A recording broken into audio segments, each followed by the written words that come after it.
Welcome back to Christian Reconstruction 101. I am your host, Jeremy Walker, and today we are going to be continuing our discussion on marriage, talking about a question: are there biblical wedding vows? Very important question. We'll be going over Numbers 30 and Leviticus 27 in particular. But we're going to be asking ourselves the question, what are vows? And in particular, in the Bible, when it talks about vows, what is it referring to? A lot of people have some misunderstandings where this is concerned, but that's what we're going to tackle today. Find this episode and more on our website at cr101radio.com/Christian Reconstruction 101. Well, if you missed any other episodes, please go back to our website, check them out. Discussing marriage. And a lot of groundwork goes into your ideas. But the question you have to ask yourself is what I think already, is what I believe, is what I've been taught, backed up by the Bible? That's an important question. Now, today, that's what we're going to be asking ourselves. So if you're the listener, thank you for joining me today as we discuss wedding vows.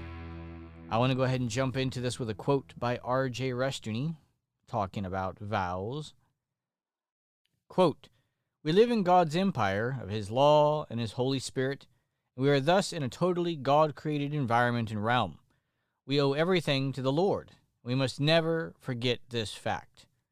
The meaning of the vow is simply this: covenant man, mindful of his debt or gratitude to God, will from time to time seek to demonstrate it in a very practical way. We will promise or vow to God to do certain things or to make certain gifts. This might be done in a moment's flush of gratitude and then forgotten, but it is not forgotten by God. The vow is voluntary, but it is a commitment and it must be kept." Unquote. Well, let's go ahead and jump into this, because if you have not thought on this subject, and I have to be honest, I have not. I have taken for granted the idea of marriage and marriage vows and weddings and how we do things, and I hadn't put much thought into it. As I said before in a previous episode, my eldest son has recently gotten married many months ago, and I had to put some thought into this, and I'm continuing to put thought into it, which is why I'm sharing my thoughts here. This might help more people who are like myself, or will be soon like myself, a Christian father trying to help his children and trying to move forward in the ideas of understanding our obligations, and specifically to our children, and about forming marriages in particular. There's a lot of people that get this wrong. In Christian circles, there's a vast majority of false doctrine, horrible false doctrines in Christian circles badly. And they all are self-justifying. They all feel they have the answers. They're backed up by the Bible 100%.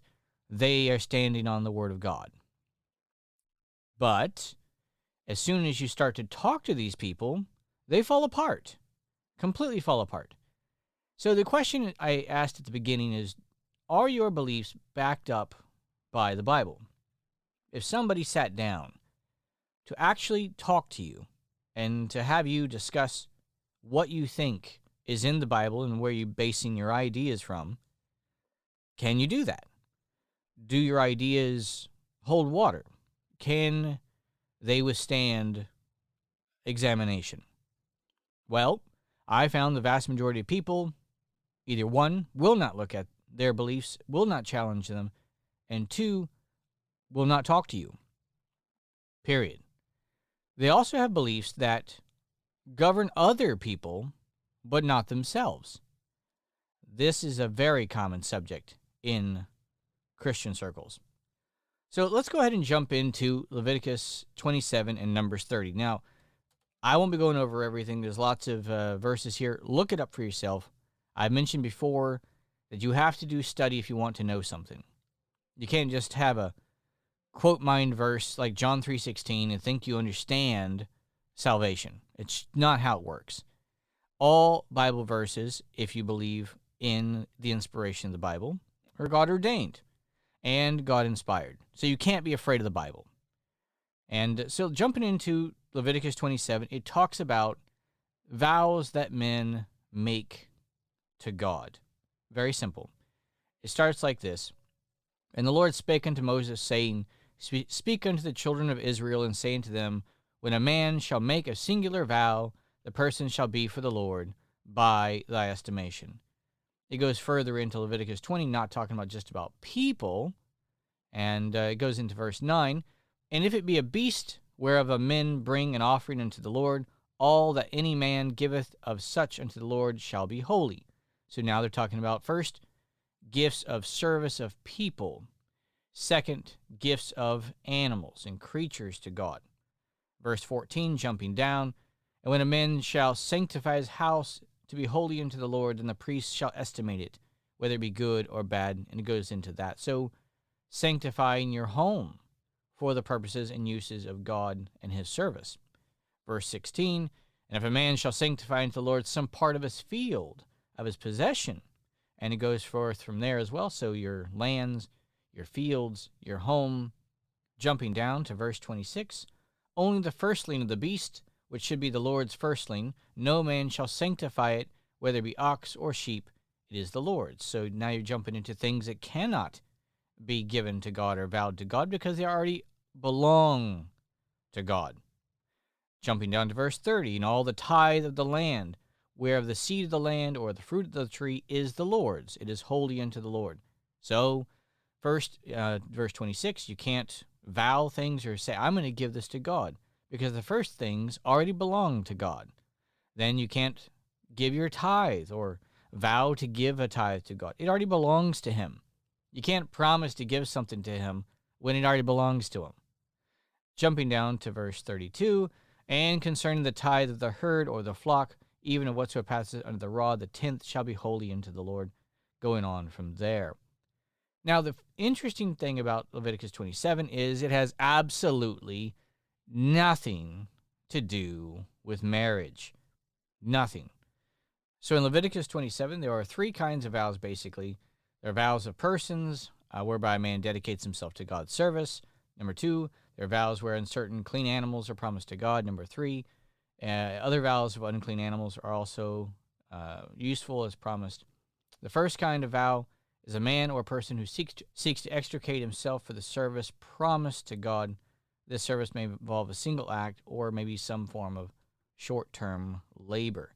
In the second section, the redemption of the clean animals, we see that a man who has vowed to give an animal to God attempts to substitute a lesser animal and is penalized. Remember, people are promising things to God. They're wanting to renege on this concept. Either it's their short-term labor, or if it's, I just can't do that. If they're promising to give something to God and they're saying, well, I don't really want to give this kind of animal to God. Let me give something lesser. They actually start to get penalized for these things. The third section, unclean animals, are cited. A man could vow to give a donkey or a workhorse to God, and later, regretting the possibility of losing such a well-trained animal, he seeks to redeem it.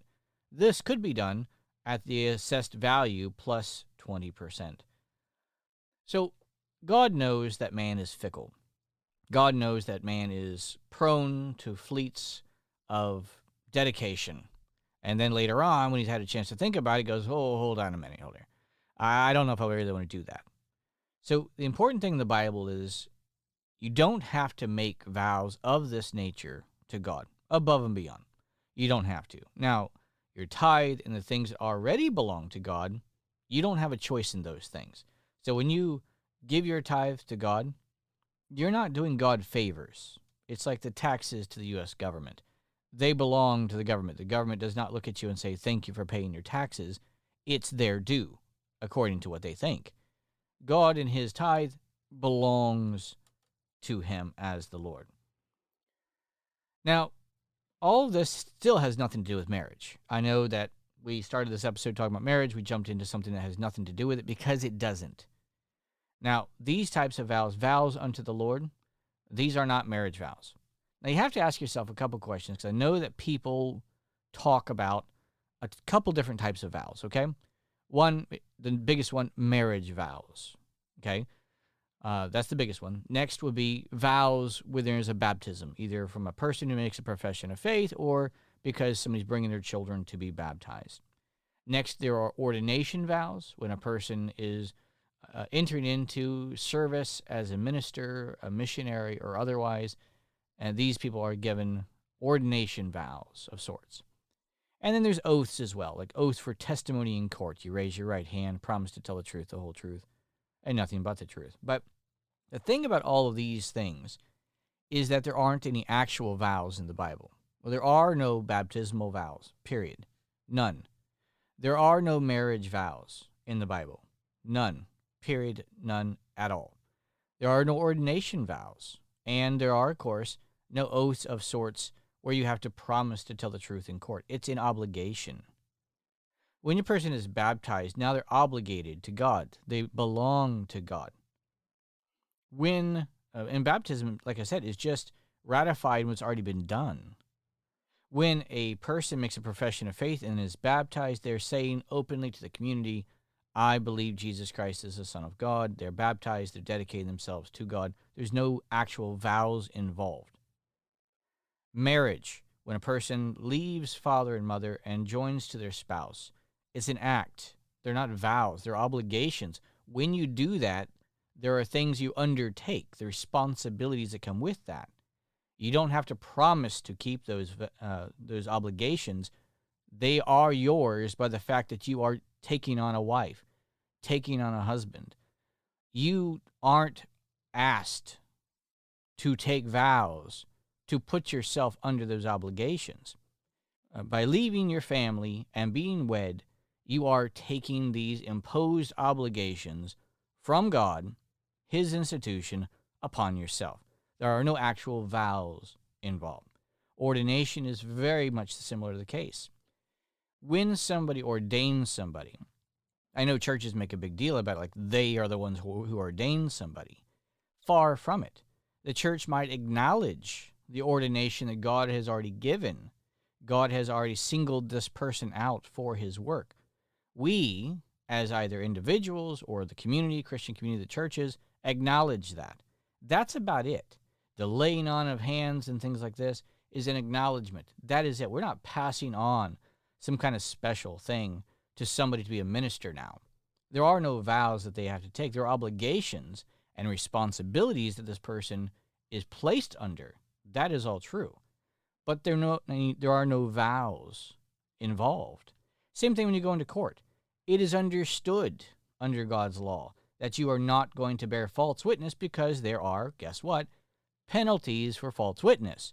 So when you go to court, it's understood that if you don't bear true witness, there are extreme sanctions against you, punishments for it.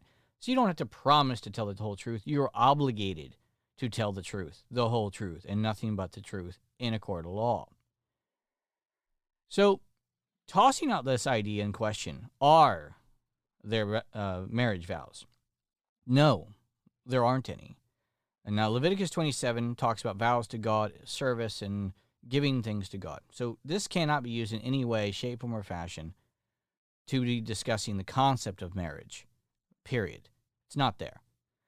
2, there are no marriage vows anywhere in the Bible, and feel free, if you think there are, not Bible verses that people have used to create vows. So I understand, for better, for worse, sickness and in health, till death do us part. Those are wonderful words. I'm glad that we do it. I'm glad we have our cultural things that we do. There's nothing wrong with that. There's also nothing wrong with not doing it exactly like we would think here in America, our modern wedding vows and stuff. A lot of people change things, move things around. The reason why it doesn't matter is because there aren't any. So the concept of vows is what I want to focus on, because people have taken this concept, the vows, and try to say that, oh, these are the marriage vows. Well, these aren't in the Bible. Leviticus 27 talks about vows to God. These are things we're promising to give to God that, 1, don't already belong to Him. 2, are not already obligations we are already under. Marriage already has its own obligations. So when you leave family, you're taking those on. You're not having to agree to them. Remember, vows are not mandatory. Vows to God, these things of particular service, where you're giving yourself to God for a time or for a job or whatever it is, or your money or your efforts, whatever it is you're giving to God, are not required by God. These are above and beyond what already is obligated by God to show your gratitude to God. God knows that man is fickle, and so Numbers 27 goes through that concept of saying, number one, it's not obligated, but hey, if you do it and then wish to renege, here are the stipulations, because he knows that man is fickle. If you went back in our very first episode here on Christian Reconstruction 101, we discussed that concept, and also in episode 2, that God does do things because how he treats man is that man's a sinner. God is merciful, God is kind, God is long-suffering, God is patient. And here, he expects you to keep your promises. So, one, he makes it clear all throughout the Bible, the vows to God of this nature are not obligations. They are not required. Two, if you do something, if you say you're going to do something, you better do it. God will hold you accountable for it. The reason why I bring all this up is because it comes to the biggest point, Numbers 30. Numbers 30 is important because people have taken this concept and applied it to marriage vows. So moving on beyond the point that vows in the Bible are vows to God for service and or gifts to God, something along those lines. You will not find anything else in here, in the Bible, that says otherwise. If you do, if you think I'm wrong, feel free. Like I said, this is a wonderful teaching tool. You have to be open to correction, yourself and I do. Feel free to contact me on Facebook. Send me an email at cr101radio@gmail.com, and I'd be glad to look at whatever you have, glad to look at it. But I have not seen it. It's nowhere in the Bible. Now, jumping into Numbers 30, this is a very important passage because some men have used this to become an iron grip of tyranny against women. This is a horrible heresy, and it's a terrible, terrible stain upon the name of Christian. Numbers 30, if you're not familiar with it, has to do with vows as well. Now, when applied to what we're talking about in the Bible are vows to the Lord, it makes perfect sense. If you take the word vow in the Bible, extricate it, take it out of the Bible, remove it from its definition, remove it from its meaning, and then apply it to what you want, meaning wedding vows, ordination vows. Now, all of a sudden, you've given something a brand new meaning that is nowhere in the Bible and is completely alien to it. In Numbers 30, I'll read part of this. I encourage you to read the whole thing. But Numbers 30 starts like this. And Moses spake unto the heads of the tribes concerning the children of Israel, saying, This is the thing which the Lord hath commanded. If a man vow a vow unto the Lord, or swear an oath to bind his soul with a bond, he shall not break his word. He shall do according to all that proceedeth out of his mouth. Very simple, straight language. You vow something unto God, you swear an oath to bind your soul with a bond, you better do it. Verse 3, If a woman also vow a vow unto the Lord, and bind herself by a bond, being in her father's house in her youth, and her father hear her vow, and her bond wherewith she bound her soul, and her father shall hold his peace at her, then all her vows shall stand, and every bond wherewith she hath bound her soul shall stand. But if her father disallow her in the day that he heareth, not any of her vows or of her bonds wherewith she hath bound her soul shall stand, and the Lord shall forgive her, because her father disallowed her. Now this is very important. People are taking, and I've had many men, I've heard this discussion only recently, how I became aware of where the reasoning came from. That's why I did this study, and I wanted to share this, which is why I'm doing what I'm doing now. If you take this concept, as some people have, to mean that vows cannot be given by women, people are using this to say a woman cannot get married, a woman cannot choose a husband unless her father agrees and allows her to get married. This means, some people have tried to utilize this, she must get her father's approval. not just to get married in general, but who she marries. People are utilizing these passages literally because they're saying the word vow and applying that to what they call a marriage vow and saying, well, if they don't like his haircut, if they don't like the fact that he's a construction worker, if they don't like his nationality, if they don't like whatever it is, if the father has a proclivity to maybe not drinking alcohol, and the man that she has an affinity towards and would like to marry says, well, I believe in drinking alcohol is okay, but drunkenness is evil. And the father can say, well, you don't agree with me. You don't agree with my views on these non-moral issues, like drinking alcohol is a non-moral issue. Then I refuse you to marry this man, and I will not allow it. They're thinking along these lines that they have the power to refuse a godly marriage to a godly man or woman based on the subject that in these verses they have tyrannical overlord power over their daughters. Not their sons, but their daughters in particular. This is what they're thinking. This is completely wrong on every shape, form, or fashion.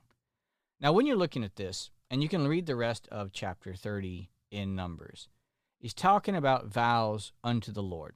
And if you go back to what he said, and if you read the Bible, just do a Bible study on this concept. It's not complicated. These subjects are never being applied to marriage. Not once are any of these subjects being applied to marriage. Never. If you find it, please let me know. Be glad to look at it. But here, a woman vows a vow unto the Lord and binds herself by a bond, being in her father's house in her youth. Number one, she is not asking, even with this, the vow that she's making to God for service or for utilizing her materials, her animals, her money, her efforts, whatever it is. Going back to Leviticus 27, she is making a vow because she wants to show her gratitude to God. She's not asking her father if it's okay for her to do that. She's just doing it. This is God saying, men are more responsible and have more culpability than women. Period. You are always going to be held accountable as a man. Women, however, God says, are weaker and more prone to things. They can be tricked. They can have emotions that are going to obligate themselves that can be harmful in lots of ways.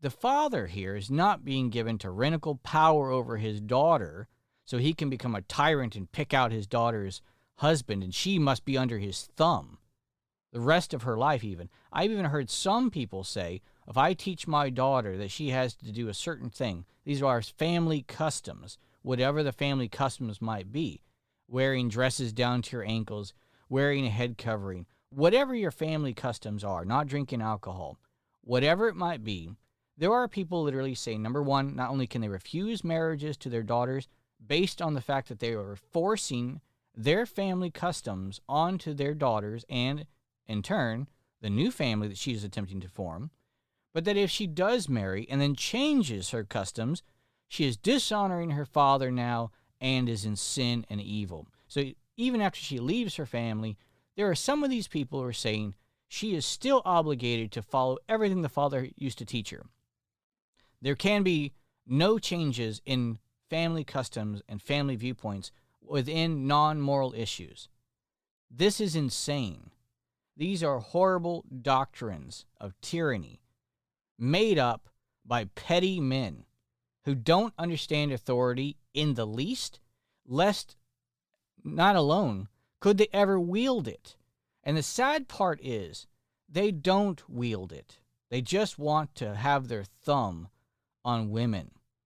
It's sad. It is not backed up by the Bible at all, not even a little bit. Going back to Numbers 30 here, what it actually is talking about is her vow to God. She makes one based off of the understanding of what biblical vows are. Service, products, money, land, anything that she's giving to God, of her own free will. She didn't ask her father ahead of time. She's binding herself to God. And then the father hears and goes, hold on a minute. What? You did what? And he finds that there's some way she is being irresponsible in her vow. On the day he hears it, he can say, no, you're not doing that. And then God says, you are now free from the bond and the vow. God is not giving fathers a tyrannical, iron-fisted control over daughters. The fathers are there to protect the daughters from silliness against God's retribution. Fathers are protectors, always, first, foremost, and always, of their wife and their daughters. The fact that people would use these verses to somehow give a iron-fisted control is staggering.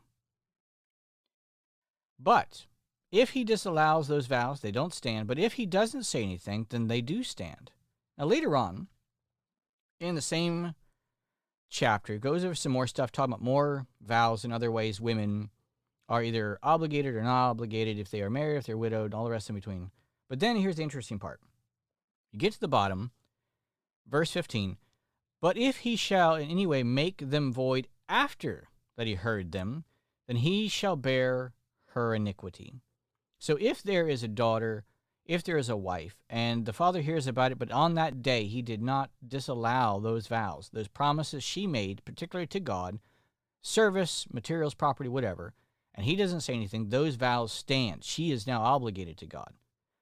However, later on, a week later, he comes back and says, you know what, I had to read time to think about it, change my mind, never mind, I'm not going to make you do this, you're not going to be doing this, I'm going to disallow it. Now, she is breaking the vows, but the person who is being punished for breaking the vows that were made by her on her own decision is the father. He is now to blame. God will hold him accountable for her not keeping the vows that she promised to God. The woman is no longer obligated to keep them because the father said no. And two, she is not guilty because she doesn't keep them.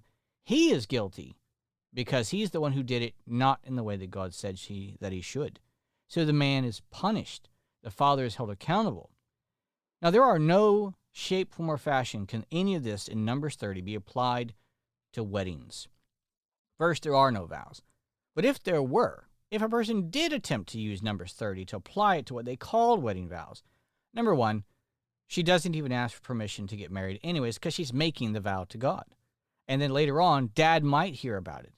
So this is not a situation where a girl or a man has to come to the daddy and, beg for permission to get married, and she has to get his approval on the man and who he is before she can make promises. If we were talking about what they call wedding vows, she's already done it. This means the marriage is already over with. And then for these people to hold to such silliness, this means if he heard about the wedding a week later or a year later, then he could say, well, you know what, never mind, you're not married anymore. And then give the father permission and power to disannul her wedding based on this. Disannul her wedding. At any point in time, even if you went down to verse 15 and applied this to what they're trying to apply it to, this would mean that the father at any point in time could disannul a wedding and it would be gone.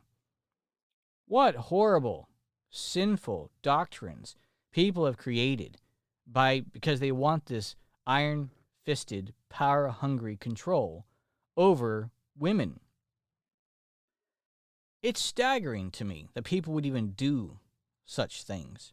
First of all, they're perverting Scripture, which is the biggest problem there is. Far greater than just the fact that they're wanting power over their daughters, power over the new families, because they themselves want to be controlling, not just of their family, which most likely the people that are involved in this, by the way, have almost no control over their families. None. These are usually very petty people, petty little men who have no personal self-control, and therefore they're trying to gain control through power, but not through respect. They don't acknowledge God's limits on the father's authority and mostly his responsibility. They don't focus on your culpability and your responsibility. They focus on my authority, my power, because you're a loser. That's why you do that. You don't have to fight for something when it's been given to you.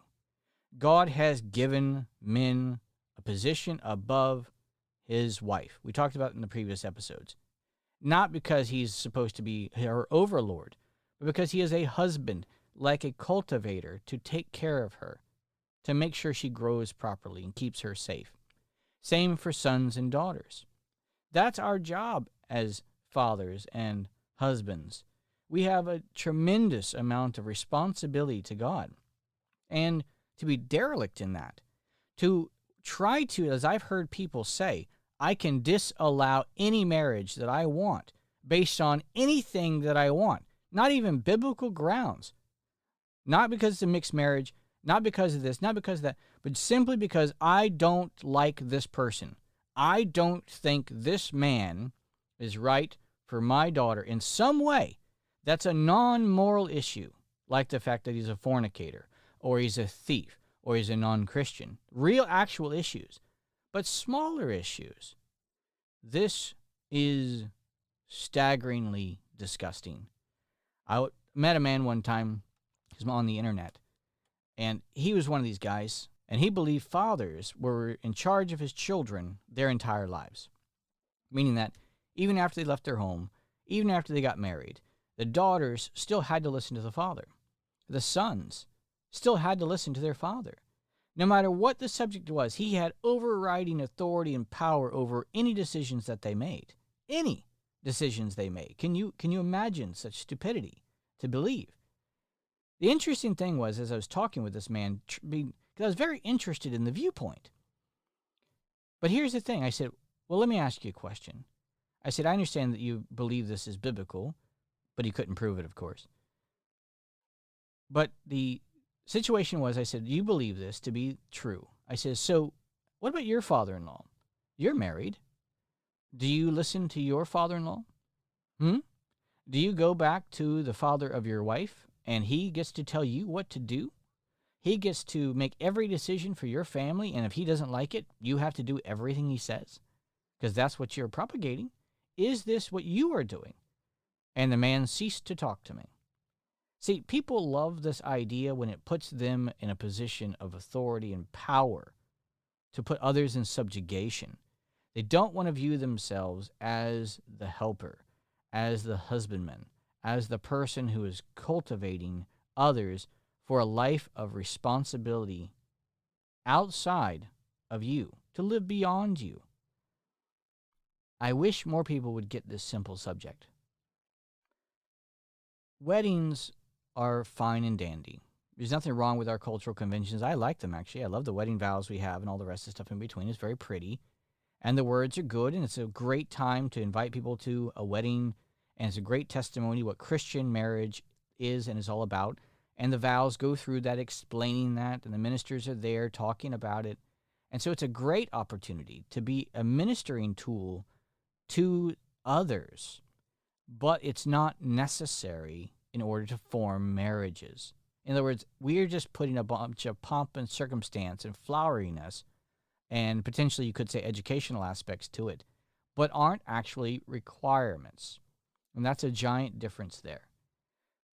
A man and a woman leave father and mother, and they create a new family. In a lot of real ways,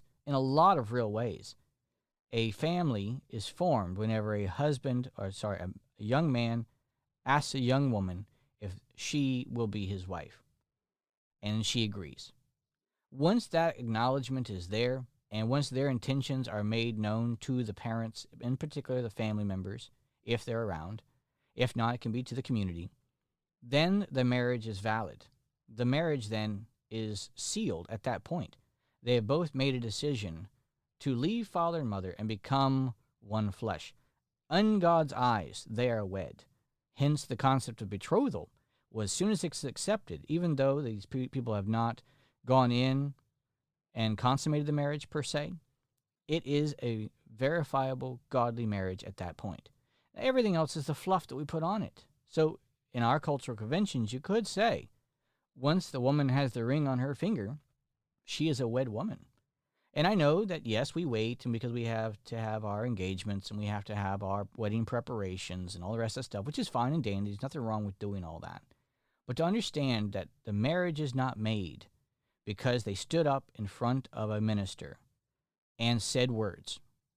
The marriage was valid before that even took place. This is just our acknowledgement. These are our cultural conventions, and I'm all for them. But whenever we step beyond that and say what we say is obligated by God, that's a different subject entirely. When we make up concepts like we can disannul vows based on Numbers 30, because it says the word vow, and we skip out what the Bible actually means by what it's actually saying, and we misapply it, we are in grievous sin. And the saddest thing to me is I hope I never get there, is I never want to stop growing. I never want somebody to come to me and say, your views on this are wrong, and I refuse to listen to that person. But 99% of the time, that's the case. You try to talk to somebody, they will refuse. They will refuse to talk to you. Period. End of story. Now, I'm not talking about antagonistic fellows that deserve to be ignored. But we're talking about legitimate people who are actually trying to sit down, actually trying to talk to you. And I've had many discussions about these subjects. Sometimes I've been able to help people. Sometimes they've helped me. And it goes both ways.